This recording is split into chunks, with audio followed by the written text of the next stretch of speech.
Hi guys, yasas que Carlos to another episode of Dimitra's Dishes. Today we're making something that's so much better than an ordinary turkey sandwich because it's pretty much everything that's in a turkey sandwich plus some more delicious things, except it's wrapped up in buttery, flaky phyllo. Everything is store-bought, so we're putting it all together very effortlessly, yet there's so much bang for your buck in this recipe. You guys are gonna love it. Let's get started. We're gonna be making a turkey and cheese phyllo pie.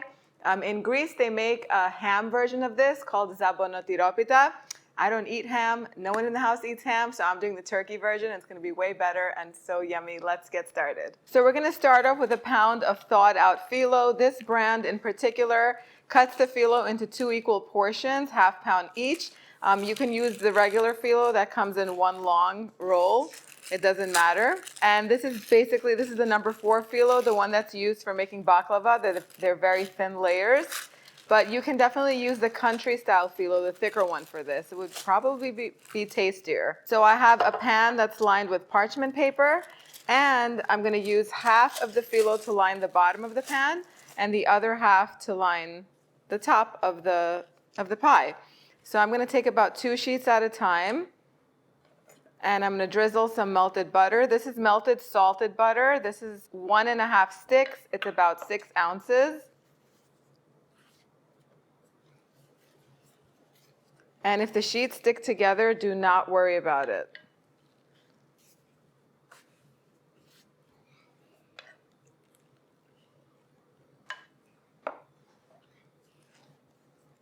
You could also go across if you want. This part doesn't matter. As long as the bottom of the pan is lined, it is going to be a-okay because nobody will know how you did it.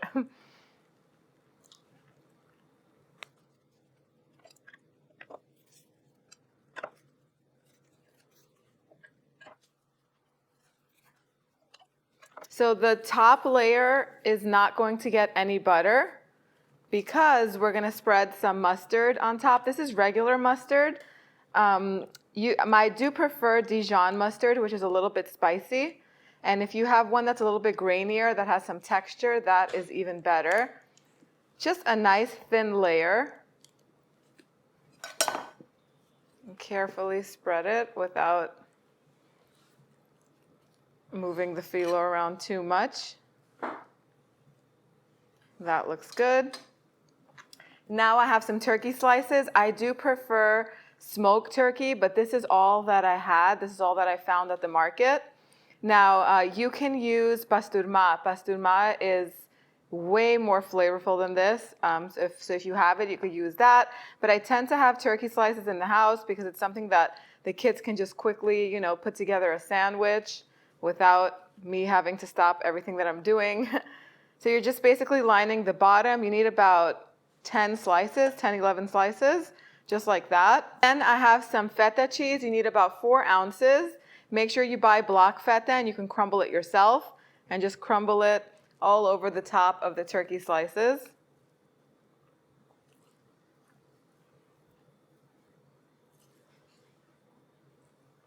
Next, some more cheese. Now my favorite is either Muenster cheese, which is what this is. It has an orange rind all around. Or you can use Gouda. Smoked Gouda is fabulous on this. Whatever your favorite cheese is, go ahead and put it on top. Gouda and Muenster are my favorite. I wouldn't do mozzarella because it's too mild, but if that's what you like, that's what you should put on. You need about 9 slices. So I'm going to set this aside for a second because I'm going to slice my roasted red peppers. Now, roasted red peppers are a little smoky. They're sweet, tender, and they go very well with the whole combination. So you can put 1 or 2. I'd rather put 2. And these are usually sold where the canned tomatoes are sold, or a lot of times I get them in the international section of the supermarket. And we're just going to cut them into rings. Just like that. And just sprinkle them all over the top.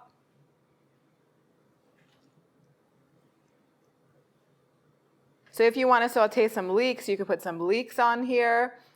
A little bit of spinach. You can make this as fancy or as simple as you want. Then we need a little bit of heat from some crushed red pepper flakes. some black pepper, and some crushed dried oregano. You could use thyme instead. And now I'm going to open the other pack of phyllo. So we always say that whenever you're working with phyllo, you want to thaw it out in the refrigerator overnight because it does come frozen, and then leave it at room temperature for an hour or two in its packaging. So now we're just going to layer the remaining phyllo on top, 2-3 layers at a time.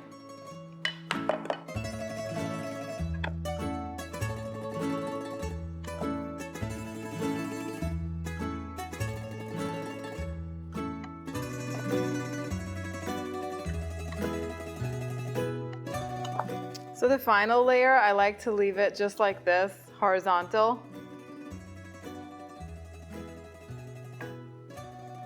And then I like to butter the edges really well because we're going to create a nice little rustic border. Just want to take the corners and you're just going to scrunch them up together and roll them. This is going to create a nice rustic looking country style border.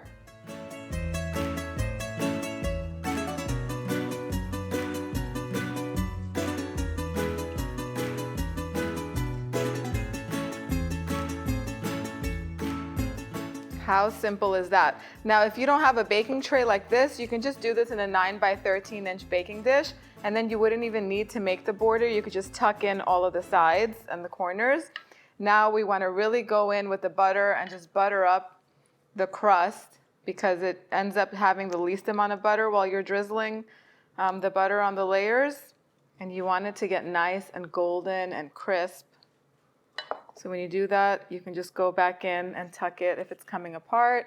And then with a sharp knife, you're just going to score it into however many pieces you think that you're going to be serving it in. You don't want to go all the way down, just all the way down the top layers. So I like to do 12 portions.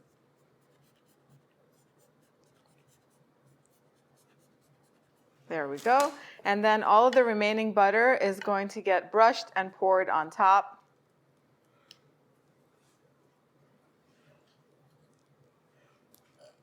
If you want to sprinkle some sesame seeds on top, you would do it right now, but I'm just going to keep it just the way it is. My oven is preheated to 375 degrees Fahrenheit. This is going to bake on the center rack until the whole thing is golden and beautiful. That's going to take about 40 minutes or so. Every oven is different, so do keep an eye on it. Once it comes out, you're going to want to let it set for about 15-20 minutes before you serve it.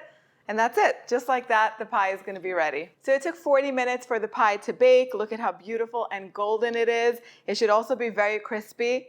You hear that? The bottom part as well and the top should be equally crispy, and they are. Not the least bit soggy. And this shouldn't be soggy. There's nothing in here that really releases lots of liquids, but you do want it to set, like I said before, for 15-20 minutes, just so that way it's easy to eat and everything just doesn't fall apart when you're cutting it. Once it cools a little bit, then go ahead with a knife and go over the areas where you scored it. It should cut easily. There should be a very minimal amount of flaking. And then all you need is a plate and a fork. Not even a fork. You could eat this with, you could just pick it up and bite into it. And if you want to be fancy, you can make a nice little green salad with it, and it'll be just delicious. A meal that's ready in no time. The best part of this is the taste test. And I'm going to have to do that hard work right now.